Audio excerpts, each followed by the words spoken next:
তৃণমূলে ১৯ জন সাংসদ তারা বিদ্রোহী। লোকসভার স্পিকারকে যে চিঠি দেওয়া হয়েছে সেই চিঠিতে তারা সই করেছেন।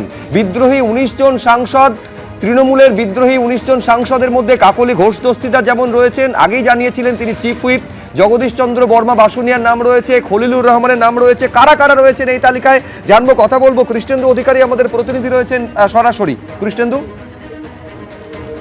দেখো, এই তালিকায় একটা উল্লেখযোগ্য উপস্থিতি হচ্ছে আরো 4 জনের, যেটা শত্রুঘ্ন সিনহা, মিতালি বাগ, মালা রায় এবং সায়নী ঘোষ।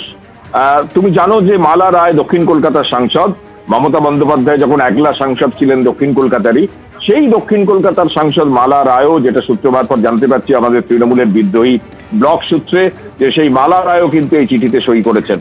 সায়নী ঘোষ যাদবপুরের সাংসদ, তিনিও সই করেছেন। মিতালি বাগ আরামবাগের সাংসদ, তিনি সই করেছেন এবং শত্রুঘ্ন সিনহা তিনিও সই করেছেন।